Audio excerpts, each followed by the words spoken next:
Hit it. Okay. He's doing a roll in. Man, I scratched my desk. You want to go back and do it again? No, we're good. That's good. Welcome to Truth, that's Stranger not Than what we Fiction. do. We don't edit around here. We don't. All right. So welcome back. welcome back. So last time we did Job. Book of Job. And So I even had more conversations about that too that was pretty intense with a friend of mine. We talked about kind of the thought process, and I know this isn't even what we're going to talk about today, but I wanted to bring this up real quick because of what we're talking about. That's why I want to bring it up. So I know we're jumping right in. How are you? I think I'm all right. Okay. I need to check. I need to check with myself, and I'll get back with you. I understand. So we were talking about when Job's friends came, right? And they sat with him in silence. Started off good with the silence. Right, but guess what? He made up a valid point. If they were sitting with him in silence all that time, obviously our brains think a lot more than what comes out of our mouths. How much more were they thinking in their minds before they chastise, blah, blah, blah, chastise? What am I trying to say? Chastise. Thank you.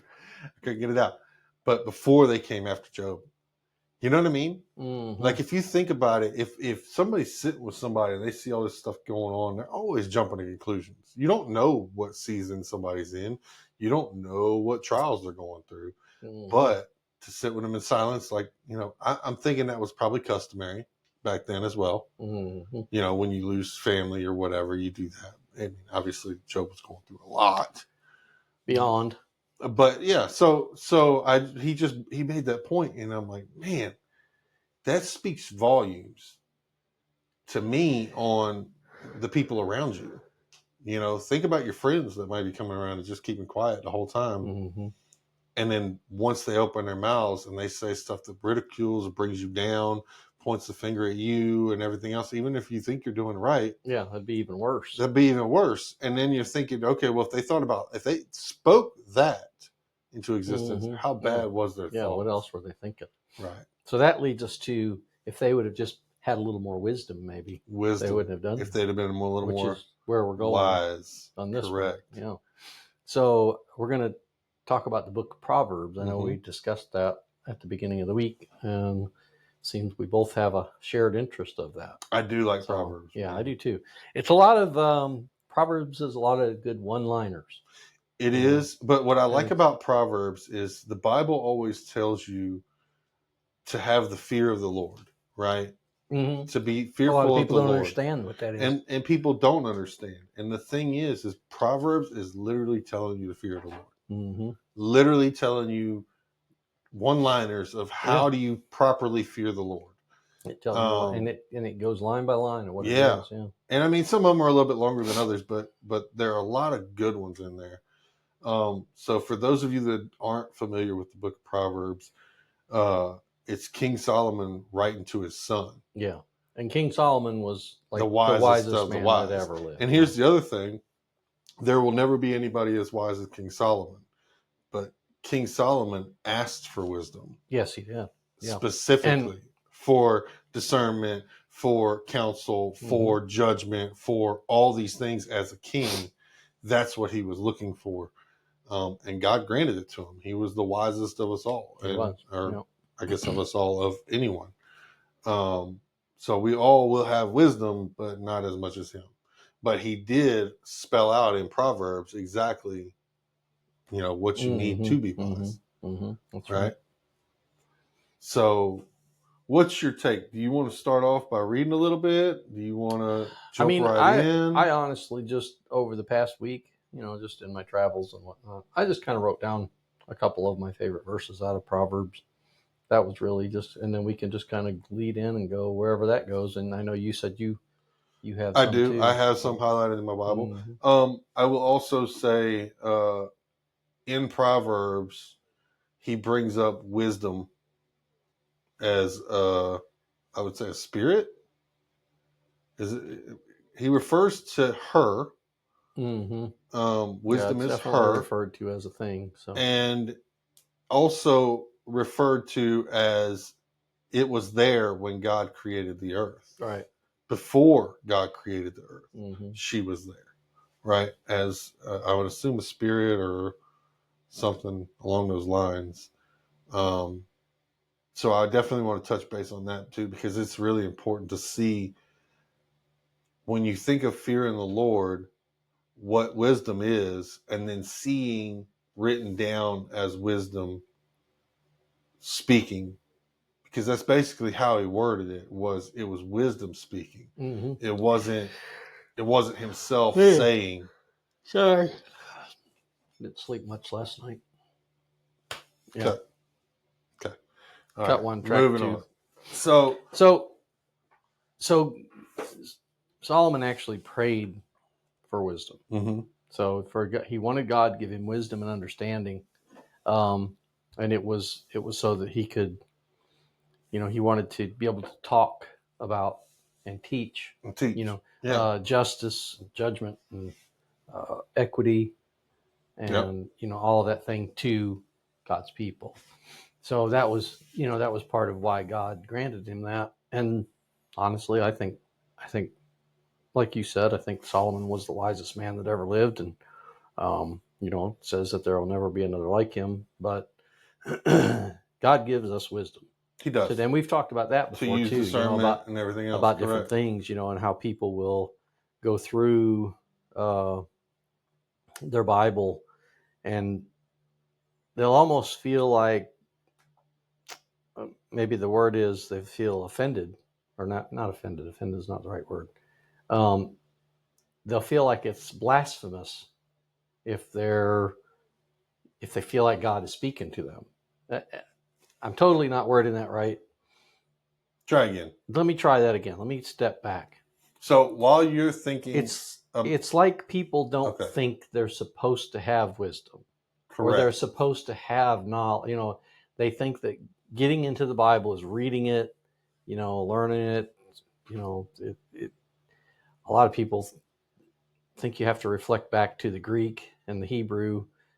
I agree with that to a certain extent, but the King James Bible, in my opinion, is probably one of the best interpretations as far as putting the Bible into English. Right. I agree with that. So I don't know what the purpose is of going to the Strong's Concordance in the sense of putting the words into Hebrew, other than, I guess it kind of makes sense to show, like when you're talking about creation, a lot of people will say that the world is a sphere, because, we'll just use Job as a reference.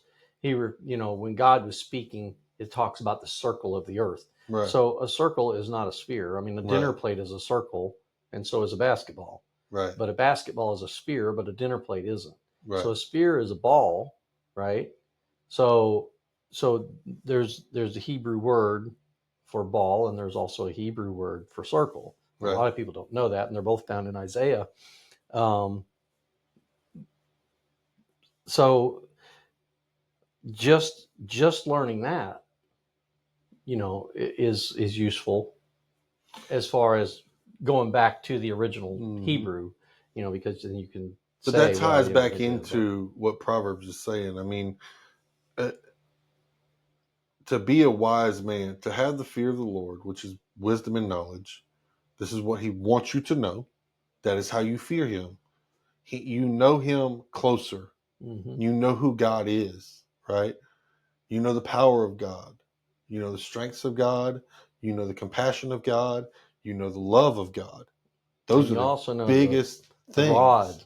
Correct. That the hand will come down on you. The correction of God. But he also says, the Bible says that those that God loves, he chastens. Yeah, so he does. If you're getting corrected, you know that God loves you. Correct. So my thing is, with what you're saying, as far as, people thinking they're not gaining wisdom when they read the Bible, right? Because if they just read it cover to cover as a book, but they don't want to understand, then they're not gaining wisdom or knowledge. Right. Now, if you read cover to cover, you're looking for wisdom and knowledge, which is the fear of the Lord. That's going to lead you into learning the Hebrew, to learning the Greek, to learning to this, looking into that. That it will lead you. He will lead you where you need to be for your purpose, either the hand, a foot, ear, whatever of God, whatever body part we are of His creation to go and speak for Him and preach and everything else. So I think that's where Proverbs comes into play so heavily, is because a lot of people don't understand. That's exactly what it's telling you. Is how do you gain wisdom? What is wisdom? Don't follow the weak that prey on the weak.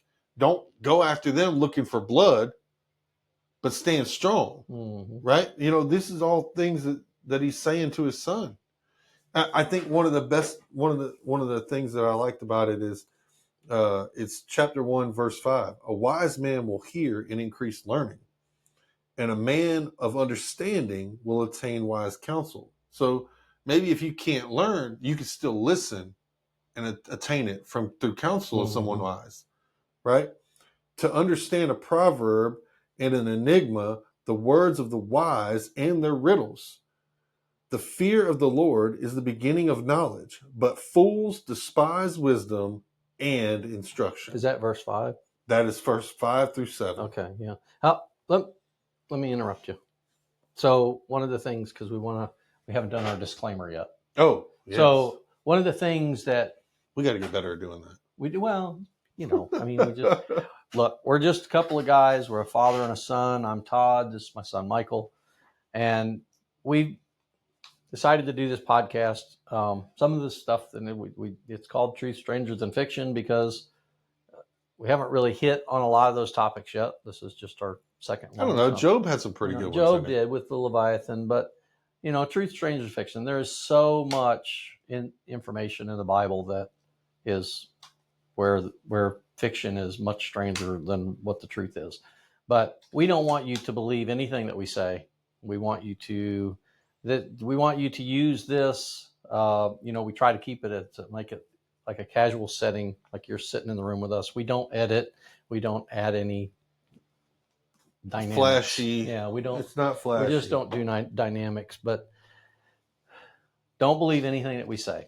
Everything that we say is just to compel you to think and maybe want to get in your Bible, or whatever topic we're talking about is just to compel you to gain your own wisdom, to look into it more. So as we kind of skimmed through Job, and now we're going to kind of skim through Proverbs. As we do other topics, we'll probably narrow things down and go verse by verse. But Proverbs is a very long.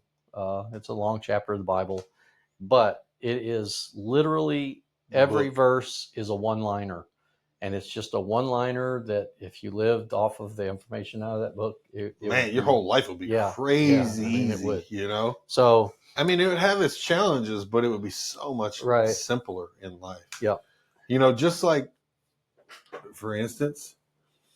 So can I? Because I know you. Sorry, man. I love jumping in. Yeah, but so I know you've got verses that you want to look at. So we may have some of the duplicates because we haven't talked about what we want to do. That is true. So I broke down, and I've just got it highlighted here, and I'm kind of looking at the computer screen. So I kind of broke it down. So there's wisdom and understanding. This is just categories that what I took from Job. There's speech and silence. Okay. In other words, know when to talk and know when to shut up. Be quiet. Yeah. Like I keep interrupting you, so some of those verses might apply to me. Me too, don't worry. We have pride and humility, and justice and righteousness. We've got relationships and influence, mercy and reciprocity. Wow, I really messed that up. If we edited our videos, I'd probably take that out. But and leadership and counsel. So that was just kind of some of the groups that I took away from the verses that I was reading. Okay. So we can, how about we'll hit a verse of yours and then we'll hit a verse of mine. Well, I just hit a verse of mine. Okay. Well, a wise man will hear and increase learning, and a man of understanding will attain wise counsel. To understand a proverb and an enigma, the words of the wise and their riddles. The fear of the Lord is the beginning of knowledge, but fools despise wisdom and instruction. Boy, isn't I that the think truth? I think Man. that is very, very on the nose for what he's trying Yeah. to say. That's chapter 1, verse 5 through 7 in Proverbs. And like I said, I mean, we could jump over to a lot more, and I'll let you go. But if we jump down to 8 through 19, this is telling us how to shun evil, how to not follow evil. He's basically saying out to his son, that a man that is evil lets down his father. Mm-hmm. I don't know if you have that verse in there. Probably. But my son, hear the instruction of your father, and do not forsake the law of your mother, for they will be a graceful ornament on your head and chains about your neck. There's so many different things. But anyway, what do you got? So, again, I'm just kind of following my highlights here. Yeah. Of wisdom and understanding. So I'd love to jump through wisdom and understanding. Whatever. Chapter 1, verse 5 was one of mine. So you've already covered that. All right. And What else again, you got? we haven't talked it, but if you go to chapter 18, verse 15. 18 verse 15. Yeah. And I just wrote all these down. If you need to go back 2 more or forward more, but as you know, Proverbs of advances. You're not going to be doing so you that. don't really do that there. Proverbs is 90% liners. Yeah, one-liners. Yeah. I do like 15, 18, 15 though. I'm gonna mark that in my Bible because I do like it. So again, wisdom and understanding. So the heart of the prudent acquires knowledge, and the ear of the wise seeks knowledge. I like that. Yeah, that's a really good one. I think that's a powerful verse. What else you got? So, chapter 20, verse 5. Chapter 20, verse 5. Counsel in the heart of man is like deep water, but a man of understanding will draw it out. Mm-hmm. That's a very spiritual meaning one there. That's very deep. And it's deep, no pun intended. Yeah, that's deep, no pun intended, for sure. So yeah. And wisdom,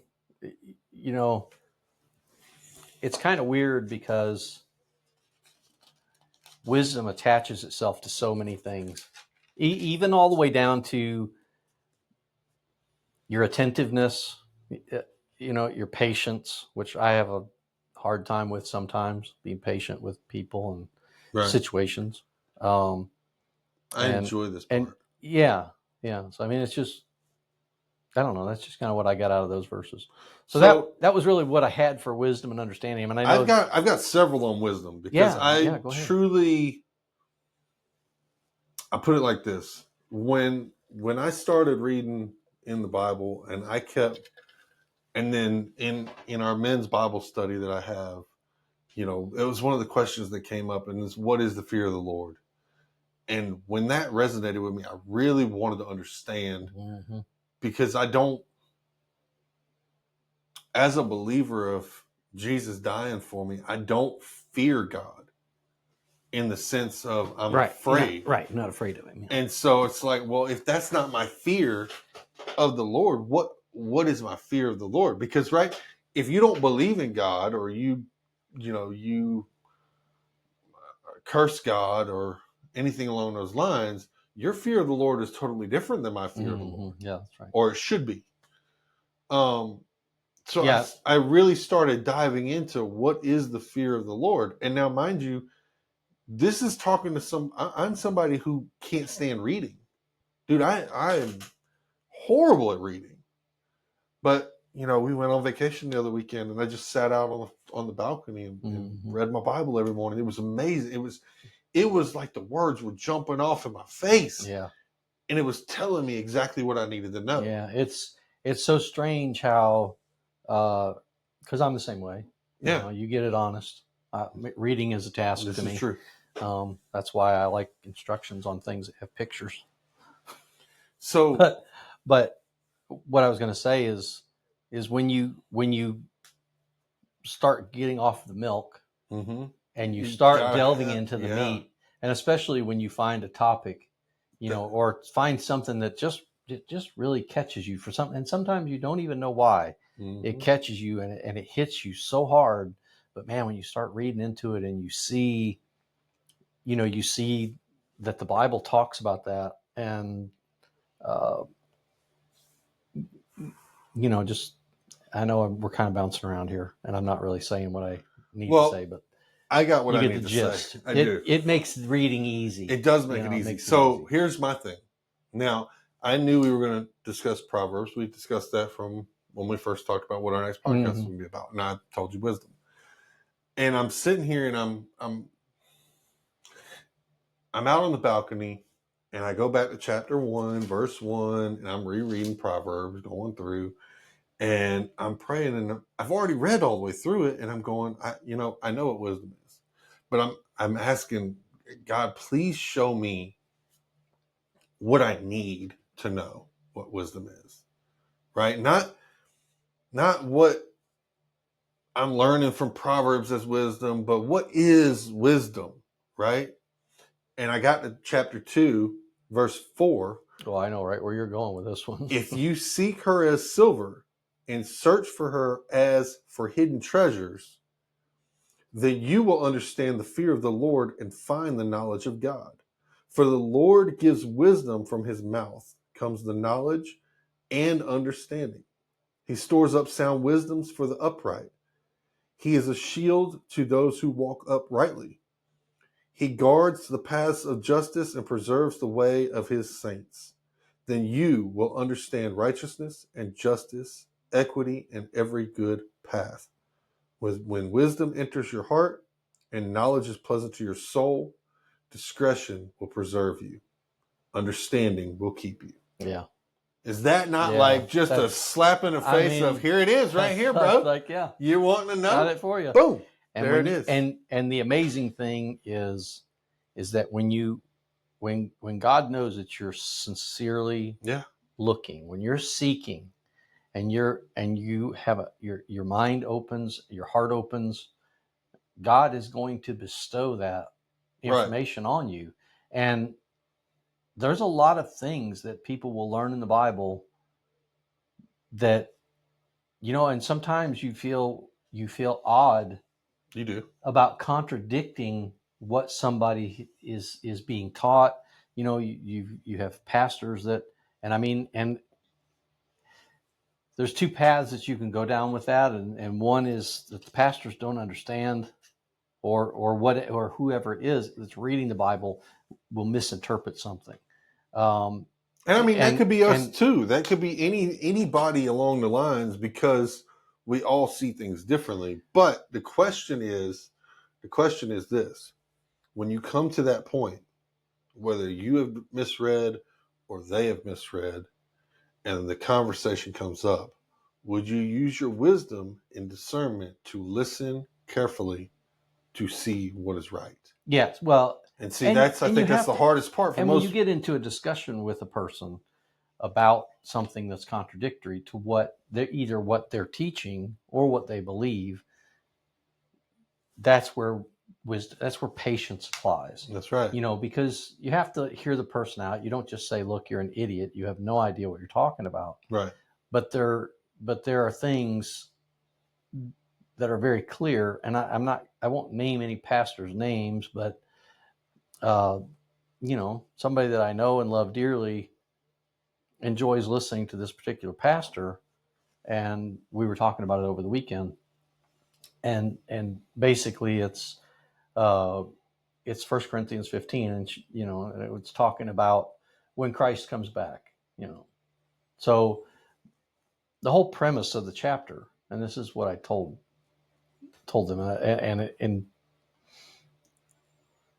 it came across, or well, the way they explained it to me is basically it's talking about when Christ comes back, and then it says we all are changed into our spiritual bodies.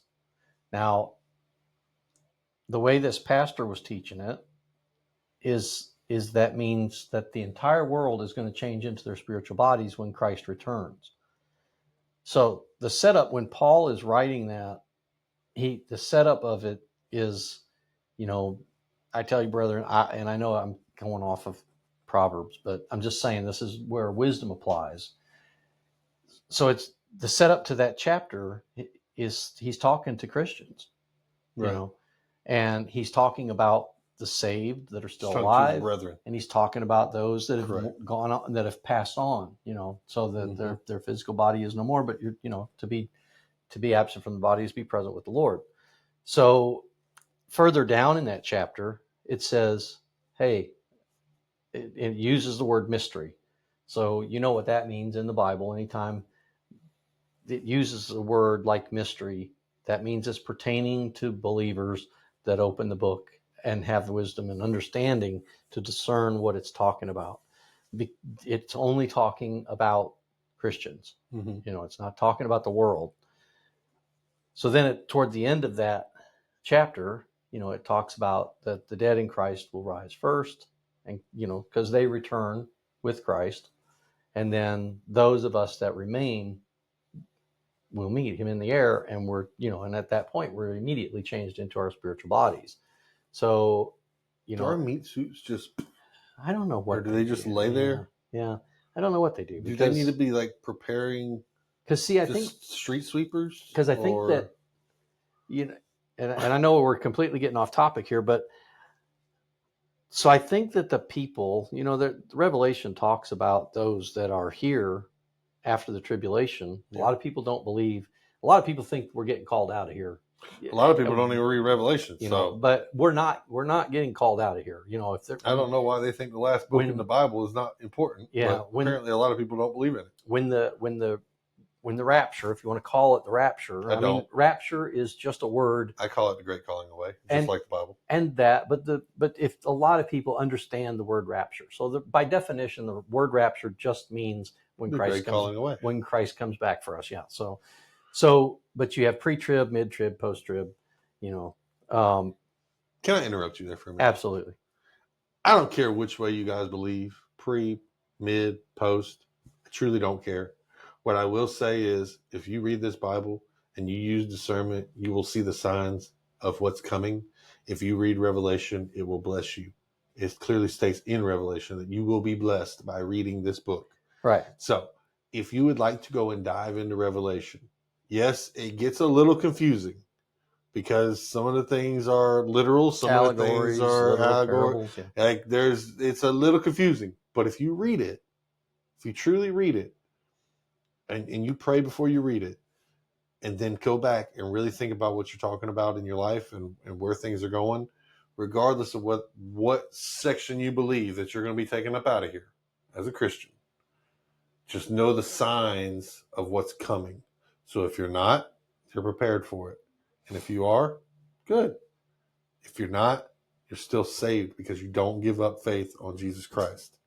That's my key. Right. Anyhow. And here's my key, because Revelation lends itself deeply off of Proverbs, because if you don't have wisdom, understanding, and knowledge, you're not going to understand Revelation. But and a lot of people, I guess what I'm going into, what I'm saying is there's those on milk. Yeah, but let me finish real quick. Not on meat. That's what you have to remember. Yeah, no, I got that. And I was just kind of kidding, but not about the Revelation thing. Go ahead. But the thing about Revelation and understanding it is, you know, you have to read into it, not read into it like you're reading between the lines on stuff, but you have to it's kind of like Genesis. You have to pay really close attention to what it says, because you keep in mind, and I know we're getting way off the topic again. We are, but anyway. But it's okay, because it's just maybe we're supposed to go this direction for somebody that's listening. You're fine. So if you think about it and you apply the scriptures. So if Christ is coming back, and I'm going pre-trib, because to me, and I'll explain why it matters to me. I know that you're thinking that it doesn't, but to me, the Bible clearly states that those of us that are here and alive during the tribulation period are going to be here. Christ doesn't have a history, or God doesn't have a history of pulling us out of atrocities. He didn't take Nope. Daniel out of the lion's den. He didn't take, he didn't take the people out of Egypt. None of the apostles got saved from their own punishment. Right. So there's no examples in the Bible where it states that. Yeah. So, but in Revelation, let's just say that, so basically, instead of a second coming, the belief would have to be that Christ is coming back to take us away from the atrocity. And people read into that in Thessalonians, but it's not talking about the tribulation period that is here on earth. It's talking about the Great Tribulation, which is the end. That's after the 1,000-year reign. That's when the earth is destroyed and made new. So yeah, we're not going to be a part of that. Nobody will be. But I would hope not. Right. But if people think that Jesus is coming back and calling them away, that means, number one, that you didn't die, because you're alive, and you have to die to be born again into your spiritual body. But I'm just saying that if Jesus comes back, takes us away, that means you didn't die. You didn't die a physical death. You just changed. That's the point. Now, for those that are here when Christ comes back, from what I understand, and I could be misinterpreting something, this is not something that I've looked deep into. I think that those people they're considered pretty special, the ones that make it through the tribulation. I think those people transform into their spiritual bodies. 144,000. So their meat suit, basically, you don't experience death. The 144,000 is what you're talking about. Yeah, well, whoever's left after the 12 tribes. There's the elect, but there will still be people here left after the tribulation period, okay? Besides the 144,000. Those are God's elect. Yeah. So if let's just assume that we get called out, okay? So you don't die. You're going with Christ. Christ takes you back to heaven.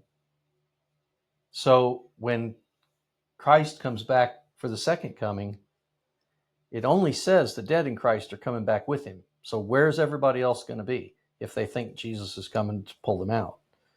It doesn't say anything about bringing the people out that he took out, that he wisped out, because there are no people that get wisped out. So see, at that point, I like to picture. I'm going to just go to Talladega Nights real quick. When careful. When they're sitting around, he's like, I like to picture my baby Jesus in a tux. Yeah, that leans on blasphemy. He says it means party. Yeah. But all business but party, or whatever.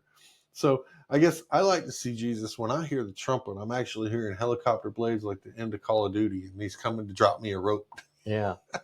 Well, I don't think it's going to quite be that, because it says that the sky rolls back like a tuna can. Maybe he just drops a bunch of ropes. Yeah. I don't know. But I mean, a lot of things are going to happen. We're going to see the sky roll back a scroll. The stars are going to fall from the sky. The sun and the moon are going to go dark. So, I mean, but that's not the end.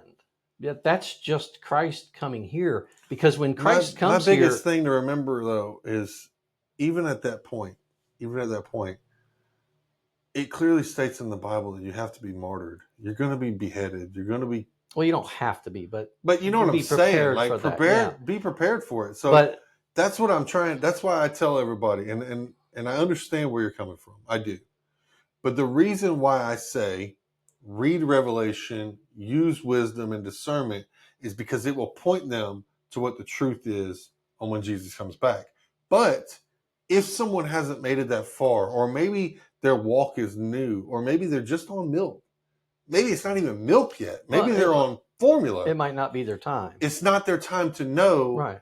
But they also need to understand, don't lose faith in Jesus Christ just because you think you're getting called out, right, and you're going through things. Right.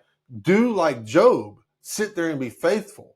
Regardless of what you're going through, be faithful. Right. Right? Then you get told, I'm proud of you, my good and faithful servant.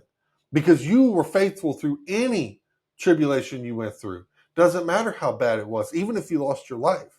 And that's why I tell people that. It doesn't matter if you're pre, post, or mid. I don't care. As long as you understand, no matter what you're going through, you find yourself faithful in Jesus Christ. Right. So here's the fear. here's my fear for people that believe that they're getting called out. And this goes back to what we're learning in Proverbs. Okay. And it goes back to what what we learned in Job, because Job had the fear of the Lord. The fear of the Lord, there's one thing that God does not want us to do, and that's be fearful. Right. Be fearful of what can happen to us in this world, or what, because our bodies are insignificant. Right. Nobody wants to die. Nobody wants to be, nobody wants atrocities And see, things that like goes that. back. That goes back into, what we talked about on one of which I guess I don't know if we got it out on the podcast or not, but the time Jesus was here for the 33 and the third years, Mm-hmm. right? We're sitting here in our time going, oh my gosh, I'm withering away. I'm getting old, blah, blah, blah. But in his time, we're a mere blink of an eye. Yeah, that's right. And we're a couple hours, right? So that's what I'm saying. Like, I'm sorry. Go ahead. Sorry, it's okay. I was interrupting, but yes, I was just going to finish up what I was saying about Revelation, because this is an important point. This is probably the most important point. Right. So when you read Revelation, number one, wisdom and understanding brings the fear of the Lord, but it makes you fearless of everything else. Correct. So Revelation, and I was just, we can jump into that. We kind of talked about other things, but having understanding is very important, because if you read Revelation, it tells us where heaven's going to be. Mm-hmm. Okay, so the people that think that Christ is coming here and taking us somewhere else are in error, because Christ isn't coming here to take us anywhere. He's coming here to set foot on the ground, and he's going to reign here for 1,000 years. Now, what's going to happen during that 1,000 years? I've got a speculation that I think is a pretty good theory based on history and other things, but there's nothing that demarks anything about what happens. Do you think it goes back to the days of Noah? Well, I think a lot of people think. I believe stars are angels. I mean, the Bible refers to celestials. Angels. Yeah, they are. So if that's the case and the stars fall out of the sky, guess what's on the earth? Angels. Right, that's right. Yeah. Right? So that would go back to the days of Noah, when there was Nephilims and all other kind of creatures, not creations, but creatures roaming the earth. Which takes us into truth stranger than fiction. Correct. Yeah. And if that's the case, if that's what happens, because it does say it will repeat itself, then we know that, okay, well, there has to be the repetition, right? I mean, everything in the Bible is repetition. Yeah, it's cyclical, and it correct. There's a lot of places in the Bible. If you find one thing in the Bible, you'll find something else that matches it. Right. Not just a mention, but either the storyline follows, or this happened, this happened, this happened, this happened, this happened, this happened, right. This happened, this happened, this happened, right? So if you're reading through the Bible, you're going to see the gospel of Jesus Christ in every single one of them. Everything, and right? Everything. Once you start really, including Old Testament, correct? Stories, yeah. So, and if you read it from front to back, you see it all pointing to Jesus Christ dying on the cross for us. So it all has that connection. Right. So, I mean, I wanted to jump back to what you were saying. Before we do that, let me finish just this last point on Revelation. Yes. So, for those of you that don't know, you can find it in Revelation. I believe it's in chapter 21. And it's John seeing a vision. John wrote Revelation, but John sees this vision. Well, heaven is going to be right here on earth. That's where heaven's going to be. So don't think you're flying away to Mars or some other universe. This is where heaven's going to be. And if you want to see a timeline of events, you can read Revelation. You can go to Matthew 24. You can go to Luke 21. You can go to Mark 13. And all of those accounts say the same thing. And they give you an exact timeline of what's happening. And they call Christ's second coming the second coming for one reason. And that's because he's been here already and he's coming back. It doesn't say anything about a third coming, a fourth coming. So if Christ was coming back to get us prior to him coming back here to rule the 1,000 years for the 1,000-year reign, he would tell us so, because he tells us everything else. So, he's been straightforward with everything. Yeah. So anyway, that finishes that. But it's just a little something to chew on. And again, Revelation is nothing. There is nothing in Revelation to be fearful of. And if we're living in those times right now, we're living in really interesting, unbelievable times, and we're seeing the Bible unfold on a daily basis. It's amazing. So go ahead. This Bible was given to me from Derek. Derek bought me this Bible because he was, bro. My Bible had words like this big. I was reading it. I was reading it, and he's like, "Dude, I don't know how you keep reading it." So he got me a Bible, and I really appreciated it. But he highlighted this in here: trust in the Lord with all your heart, and lean not on your own understanding. In all your ways, acknowledge Him, and He shall direct your paths. That's chapter 3, 5-6. But what I wanted to touch, that to me is basically, once you get wisdom and knowledge, that's saying there's no fear. Right. You shouldn't have any fear of this world. And again, to what I was saying, we're a couple hours in God's time. Our lifespan is a couple hours in His time. Like 1,000 years is one day for Him. So if that's the case, because He's outside of us, right? If that's the case, 1,000 years is one day to Him. We're a couple hours, right? When you do the math, 33 and a third years is 48 minutes. Right. So, if we live 60, 65, you're looking at 2 hours. You only want to live 60? I'm just saying. Dude, if you live 60, I got a year left. If you live 60, come on, man, 65, give me at least 20 more. I'd like to go to at least all 80. I'm trying to make a point is that's 2 hours in God's time. Yeah. Well, so for Him to say, "Don't be afraid," you've already lived a full life, right? Regardless of how many years you get, exactly, you've lived a full life. But eternity comes after, right? That's right, right? So if you are killed, if you do, get martyred, if those things come against you, don't be afraid. Right. Stand with God. Your eternity is forever. Mm-hmm.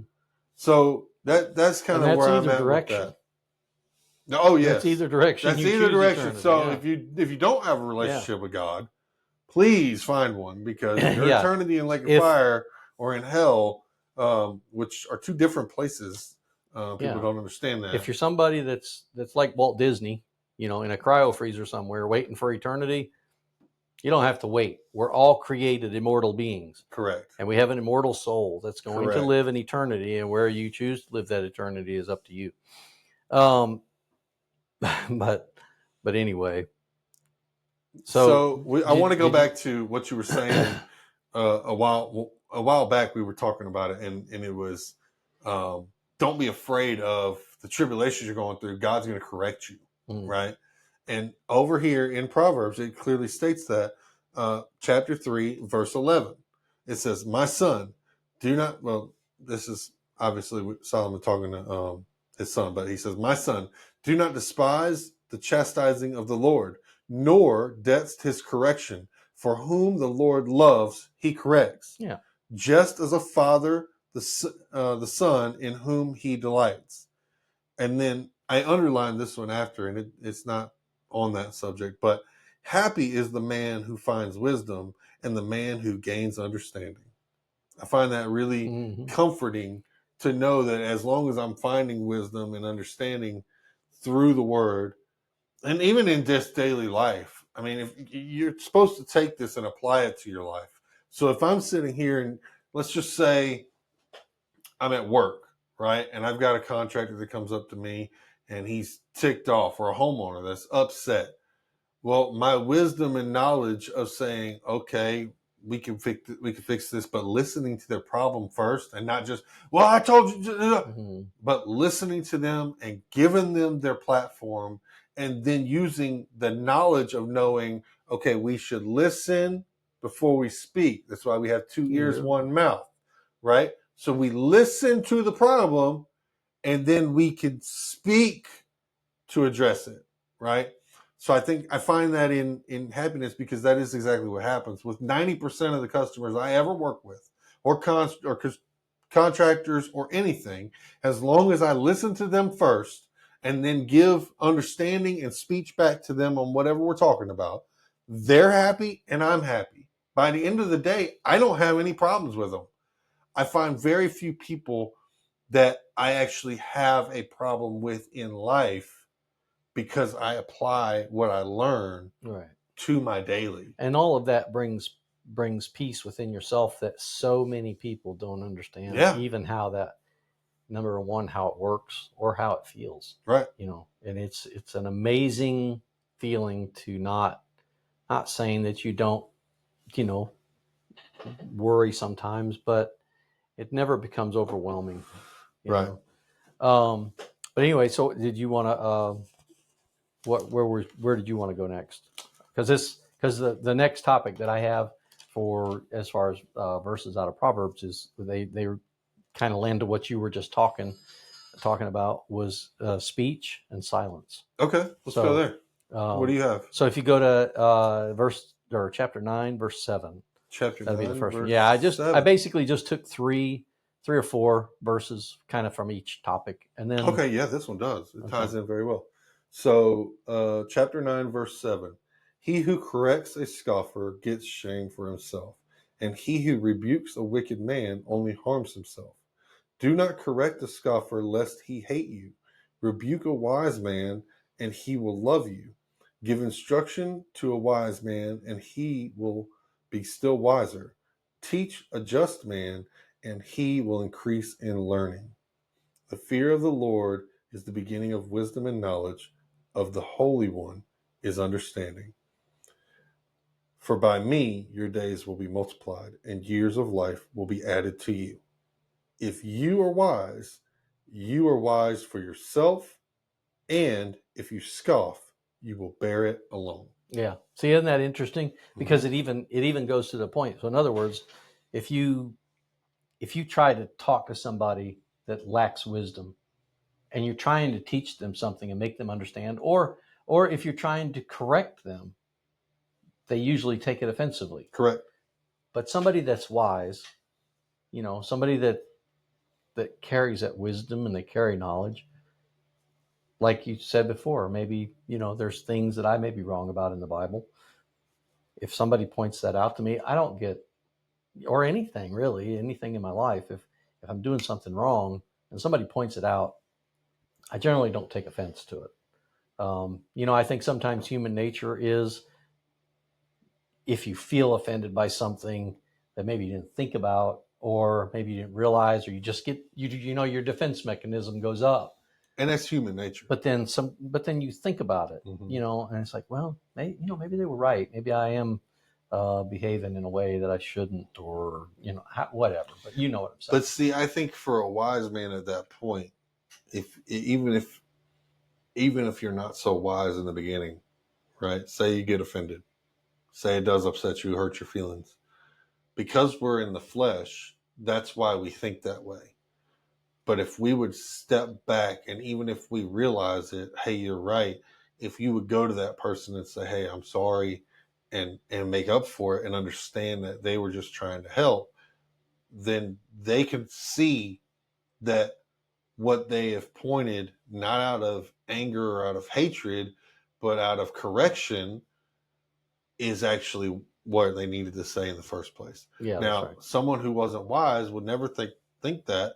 They would legitimately be cursing that person out all the time. Right. And those are the people that you hear most of the time. And they would harbor anger. Correct. They would harbor resentment. Correct. And they would carry things to an extent that things don't need to be carried to a lot of times. So right. And I think that's another thing with human nature is what we do is we think that everybody's out to get us.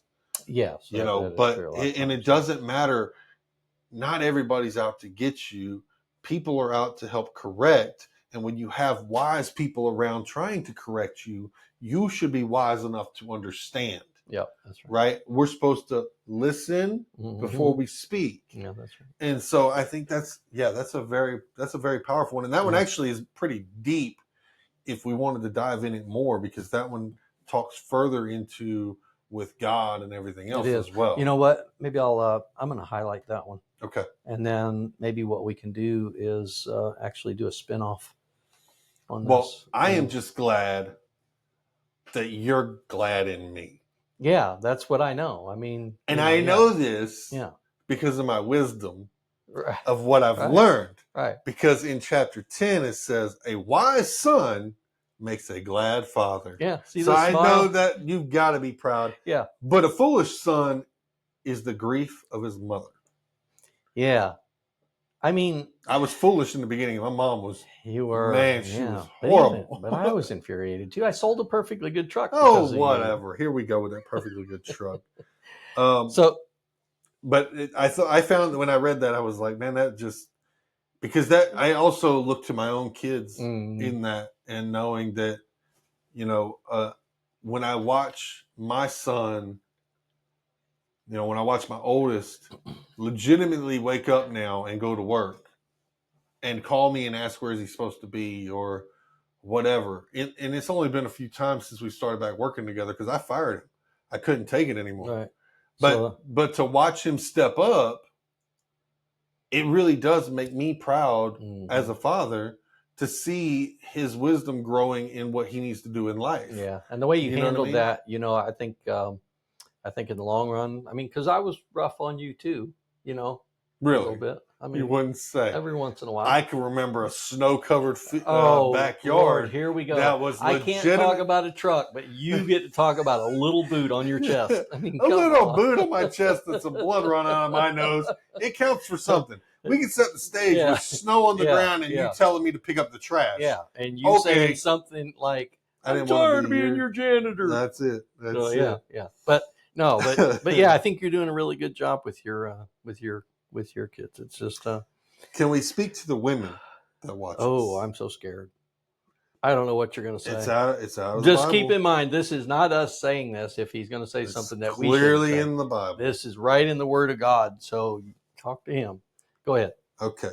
So for the women out there, a foolish woman is clamorous. She is simple and knows nothing. For she sits at the door of her house on a seat by the highest place of the city to call to those who pass by, who go straight on their way. Whoever is simple, let him turn in here. And as far as him who lacks understanding, she says to him, stolen water is sweet, and bread eaten in secret is pleasant. But he does not know that the dead are there, that her guests are in the depths of hell. Just wanted to point that out to the women. Don't go out there and start going after these men. I don't think that's a lot of women, but yeah. It's not a lot of women, but it is the ones that if you're going out there and you're. But that also speaks to the men too, because it does. Tell me, read that verse and tell me what it said about the men being simple-minded. Well, not simple-minded. That's a little further in than where we're at. Oh, so you went beyond that. Okay, yeah, but I mean, it's saying that, hey, look, guys, if you're going after this woman that's a harlot, you know, she's trying to bait you. She's baiting you. Then you're an idiot. That's right. But you deserve to be there. Yeah. I mean, but at the same time, it's you know, I take a couple of different things out of this. So, you know, the one thing I take out of it is, you know, if you are sitting there, okay, this is the part I like. A foolish woman sits at home, right? If you read it, she sits there at her front door. She just sits at home. So I'm kind of looking at my own life, but there's a difference. I don't think it's there's a big difference. It's not stating that. That's okay. That's well, maybe I'm reading it wrong. And this is also goes beyond the physical. It's talking about spiritual stuff too, but that's more of a woman. It's actually, that verse is really more about a man than it is about a woman, because it's leading to the wisdom of a man falling for the folly of a woman. You know, that's a woman that's basically like, hey, you know, come on in here. I got something for you, big boy. And, you know, and that's why it says, you know, it tells man that the simple minded, how did it word it again?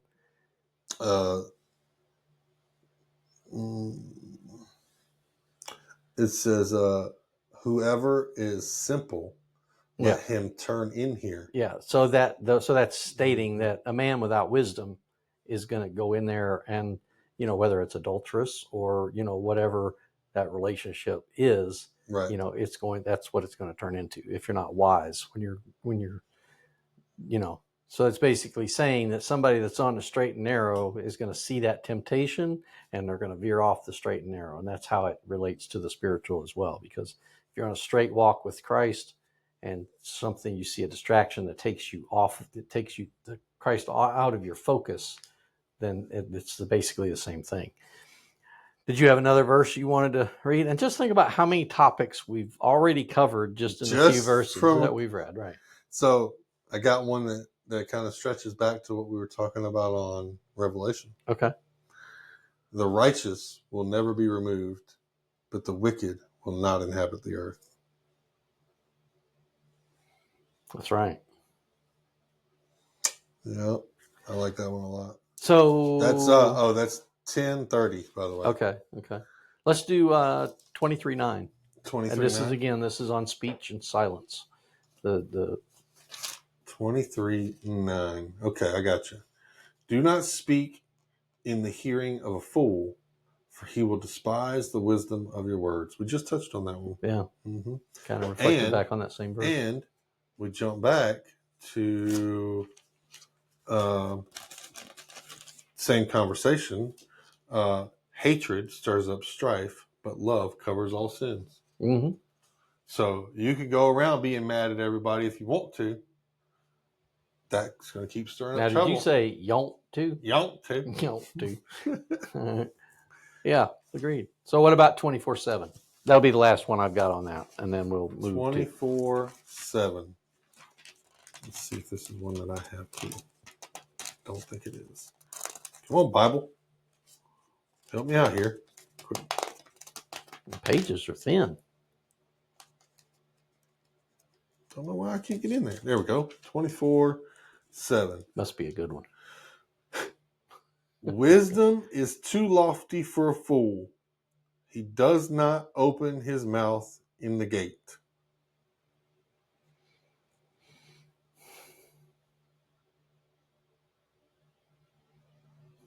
We sat in silence on that one. Yeah, because I just read another one. Wisdom is too lofty for a fool. I mean, that right there screams a million different things to me, but the main thing is when you're in this word, the fools will never make it to you. Right. Yeah. When you're living in wisdom, when you're living in discernment, when you're living in knowledge, nothing can get to you because you're way above that. Way above it. Yeah. So instead of sitting there being run by hatred or being run by fear or being run by this or being run by that, your wisdom is keeping you above these things that are running the world. I think I noted that one into the wrong thing, though.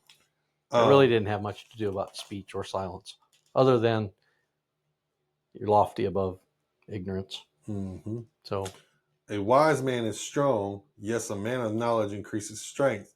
For by wise counsel you will wage your own war, and in a multitude of counselors there is safety.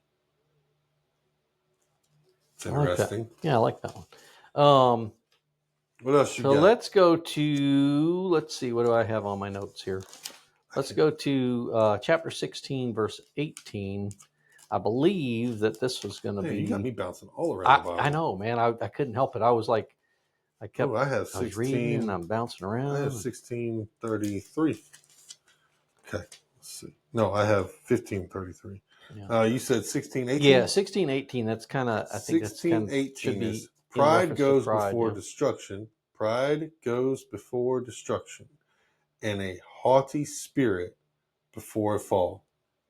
Better to be of a humble spirit with the lowly than to divide the spoil with the proud. That's deep. I've always liked that verse. That's a very deep one. And it's a hard one to live by. It's extremely hard to live by. Yeah, it's very hard. I've got 1533 circled for some reason, so I'm going to read it because it's in here. The fear of the Lord is the instruction of wisdom, and before honor is humility. I love Proverbs. Me too, man. I mean, there's so many good so many good one-liners ones. that are just so I applicable. mean, you know, you know what? What if we started a Christian fortune cookie just of Proverbs? with Proverbs, yeah, that'd be great. Proverb cookies. That would be The- pretty neat. No, I've got one in here that is just it. It was said to me.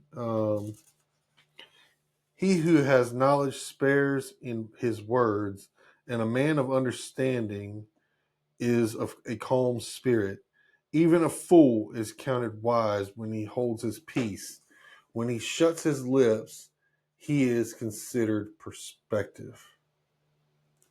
Perceptive. I'm sorry. Oh, okay. Yeah. I misread that a long shot. Change the meaning a little bit there. Yeah. No.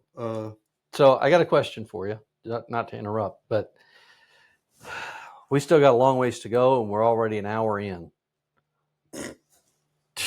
which is unbelievable. But do you want to continue or you want to cut it here and do a part 2? I mean, we can do a part 2 because Okay, let's do a part 2. There's still so much more that I want to cover. Okay. So at this point on this particular round, we're going to bid you adieu, and we appreciate you listening to our rants, and hopefully you got something out of this. Got anything you want to say? The words of a man's mouth are deep waters. The wellspring of wisdom is a flowing brook. All right. Well, I appreciate you guys watching us. We'll see you on the next one. Have a good one. Peace.